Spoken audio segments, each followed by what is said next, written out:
my favorite comics is here tonight, and please give a big round of applause for him. His name is Joe Wengert. Yeah!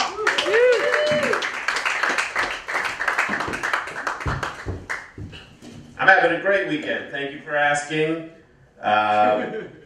Rachel was talking about her dog. I have a cat, so I guess I'm on Team Cat, because dog and cat people hate each other. I spent most of my weekend so far in my apartment arguing with my cat about which one of us is by the books and which one of us is the loose cannon.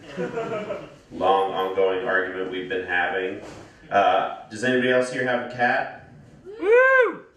I have, my cat's name is Kevin Hines. He's a great guy. We get along very well with each other.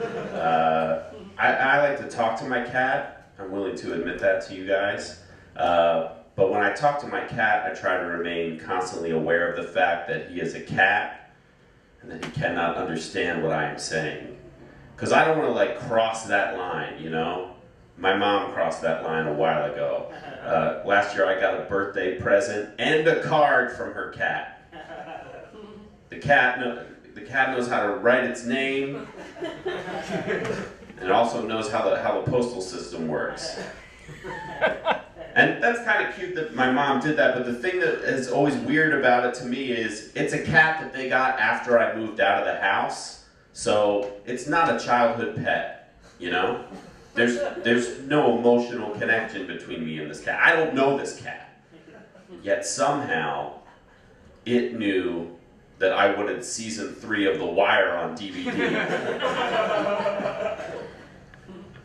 I'm having a real killer Saturday today, guys. I went to Rite Aid because I needed products for my face and for my body. And I needed a bunch of stuff from Rite Aid, but I didn't get everything that I needed for a very specific reason. And that's because personally, every time I see somebody with like more than 3 Rite Aid bags, I automatically assume that they are homeless. Like multiple Rite Aid bags is like the modern day equivalent of a barrel with straps. If you see a guy and he's got more than 3 Rite Aid bags, something very bad happened to him. And if one of those Rite Aid bags has paper documents inside of it, there's no going back for that guy. I tried to listen to rap music on my way over here to get myself pumped up, and it didn't work again. I'm just a low energy person. I need to accept that. And I hope that you guys can accept that. I do like listening to rap music, but I stopped paying attention to the lyrics a couple years ago when I realized that like 80% of all rap lyrics is just the rapper talking about how good at rap he is. It's like a lot of like, I'm the king of the rap game, and there is no flow like mine.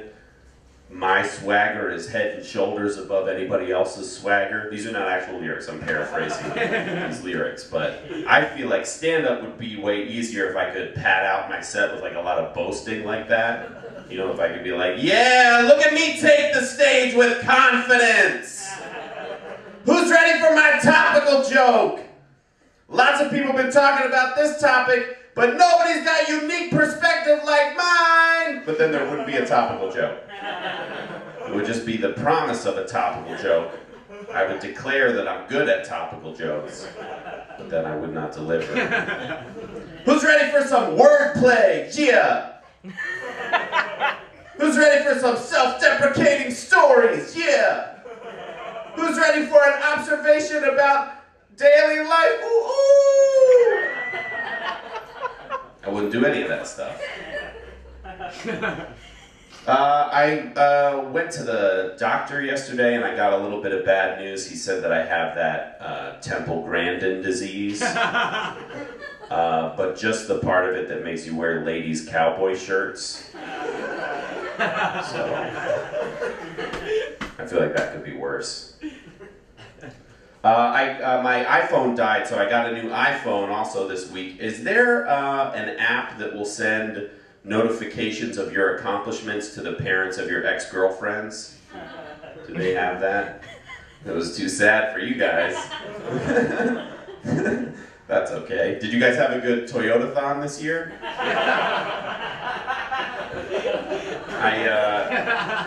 One of my cousins has produced a human child, and the child is now old enough to understand Christmas, and he understands Santa Claus. So it's fun to have a kid like that in your family again. So I was talking to him, and I was like, "Hey, Luke, what did you ask Santa for Christmas?"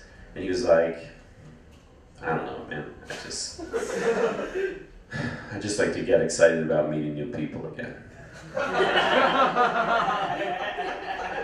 I mean, it's nothing that Santa can bring me. I just would like to make some real human connections. And Bob the Builder stuff.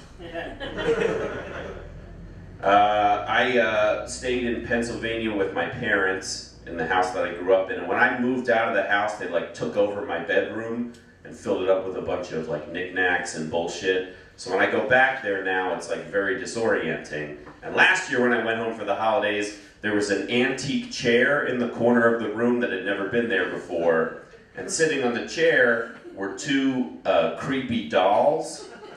And the chair was like facing the bed. So it was like these creepy dolls were watching me sleep. So I aired a grievance about this. I was not happy about that. And my mom remembered, because when I went back this year, the chair was still there, the creepy dolls were still there, now just face down on the chair. That's way worse. Because you've angered them now, you know? My mom also, she asked me, she was like, "What is a craft services table?" She heard that term on TV, and I came up with what I thought was a pretty good definition of a craft services table. I said it's like if you let a fat 10-year-old plan Thanksgiving dinner. So lots of bowls of gummy worms, and that's it. I wanted to talk about one more thing before I leave. You guys know what the Sky Mall catalog is, right? Yeah.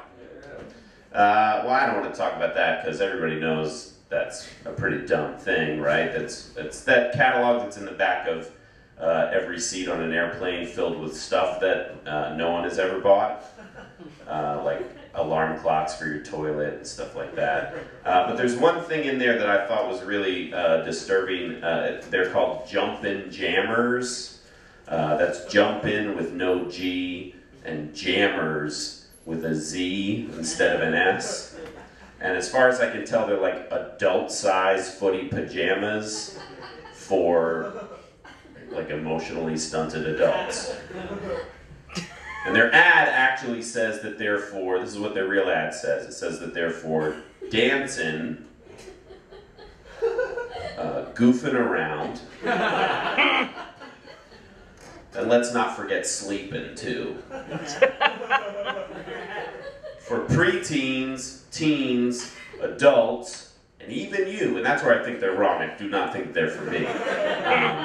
But I took it upon myself to try and write a new ad for Jumpin' Jammers, and fingers crossed I sent it into the Sky Mall magazine, and I wanted to present it to you guys right now. So these are new activities you could do in a pair of creepy adult-sized footy pajamas. Dancing, keeping it on there, why not?